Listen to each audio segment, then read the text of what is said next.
Hello everyone, it's Michelle Upton here, and today I'm going to show you how I made these 3 Valentine's cards using the new Valentine's kit from Hero Arts and JOANN's. So in the kit we have the Sending Love Mail 4x6 clear stamp set, we have this Love and Floral Fancy Dies set, we have the Hugs and Kisses Hero Transfers, which are awesome fun to use, we have this ombre ink pad which goes from pink to red, so I'm just going to do a really quick swatch here so you can see the 3 different colours there.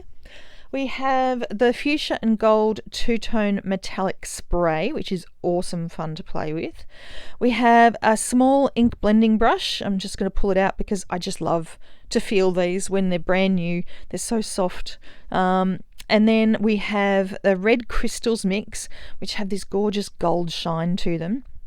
And then we have 4 different colours of paper. We have 2 sheets of each, which are in cherry, in fuchsia, in candy pink, and in light pink shimmer cardstock.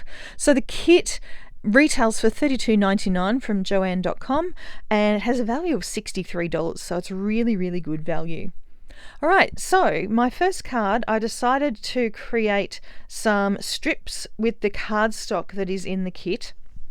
And I'm going to be using these to die cut the word love from using the Love and Floral Fancy dies. So I've just got a piece of cardstock here and I'm adding the strips. I've cut down the strips to around about 1/4 of an inch.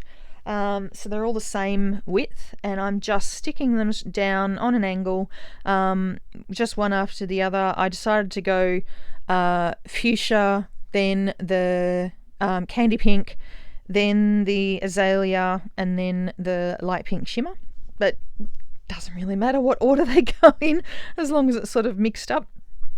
And then I just cut off the excess off the ends, and now I'm going to be stamping. So I decided I wanted a little bit more of a mixed media look with this, so I wanted a few sort of layers on there. So I've just grabbed the text stamp from the stamp set, and you can see I'm just using my fingers as a acrylic block basically because I didn't want perfect impressions. I just wanted a bit of texture on these letters. So yeah, it's just quick and easy to use my fingers. A little trick that I learnt from Lydia Fiedler, who's on the Hero Arts creative team. Alright, now I've just cut out these dies. I just left all the dies attached to each other, didn't bother cutting them apart, and popping out these letters. Now I did actually have to run this die through my die cutting machine a couple of times because it's 2 layers of cardstock there. I really should have just used like printer paper to stick those pieces onto, but I used cardstock. Now I decided that some of these letters needed a little bit more texture, so I pulled out this little stamp. It's like a postage cancellation stamp, and I added that to 2 of those letters just to add a little bit more detail.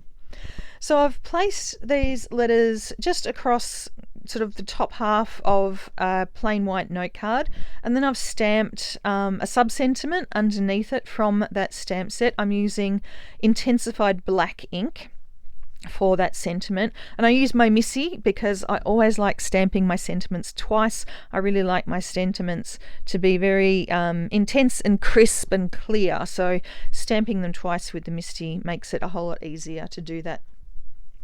Okay, so now I'm using some precision glue to add my letters to the card. I've just added them a little bit crooked. I didn't want them lined up perfectly. I thought it looked a little bit more interesting to have them sort of a little bit crooked on my page.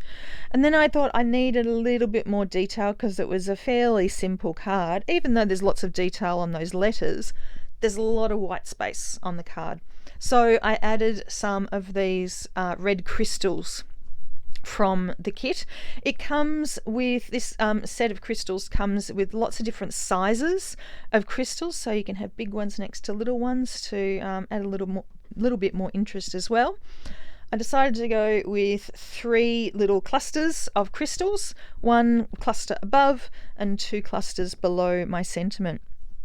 Alright, so that card is now done, and I just love the way those crystals shine. You can see it has a gold shine in some lights and a red shine in others. Alright, so moving on to my second card. This card is relatively quick. I just decided to use the fuchsia and gold two-tone metallic spray. So I sprayed it quite liberally onto a piece of cardstock, so that it is really intense at the bottom, and you can see the gold shine that goes with the fuchsia at the bottom. But I wanted it to sort of spread out towards the top, so it was just splatter at the top. So I had a little bit of an ombre happening here with a dark fuchsia at the bottom and just splattering out to the top. Now I'm just using my heat tool to dry that off and to flatten off my cardstock, but I am going to adhere this to a card front, so that'll help to flatten it out as well. Now with this spray, when it arrives, there's no water in it, so you just get the bottle with the pigment powder in it. So you just add some tap water to it. If you want it more intense, use less tap water. If you want it a little bit more dilute, add the tap water right to the top of the bottle. I usually add it to about ½ inch from the top of the bottle, and yeah, that's around about the intensity I like. All right, I originally was going to put the sentiment on the fuchsia part, but I changed my mind. I decided I wanted to put it up on the white part. And these rub-ons are really, really cool to use. I'm using my Teflon bone folder, but it actually comes with just a popsicle stick in the package. You can just use your fingernails to rub on it, and as you're pulling it off, just pull it off gently and have a look underneath. And sometimes you might have just a little bit left on the plastic. You can just put it straight back down again, rub a little bit more, and then pull it off. So it makes it really, really easy to use. All right, so as I said, I'm cutting this down before I put it onto my card base, and adhering it to the card base will make sure it stays nice and flat, even though it's ever so slightly warped at the moment. Doesn't matter. Just adding some tape runner adhesive there and adding that onto my card.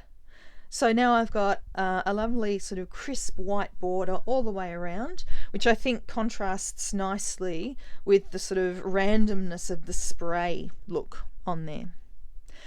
Now I decided that I wanted, again, a little sub-sentiment underneath my main transfer sentiment, so I pulled out the Happy Valentine's Day sentiment stamp from the Sending Love Mail clear stamp set. And again, I'm going to be stamping this in some intensified black ink. So again, I'm going to stamp a few times, especially because I'm stamping on top of that spray. Sometimes the spray can just resist the ink just a little bit, so if I can stamp it a few times, I'll get my nice crisp black sentiment there. Alright, so that card is done. So you can see the gorgeous shine that you get from that spray right at the bottom of my card. And next up, you'll be able to see all 3 cards that I made. The other card in the middle that I haven't shown in this video, I've got a video on my own channel, so you can have a look at that as well. So thank you very much for watching, and we'll see you back again next time. Bye.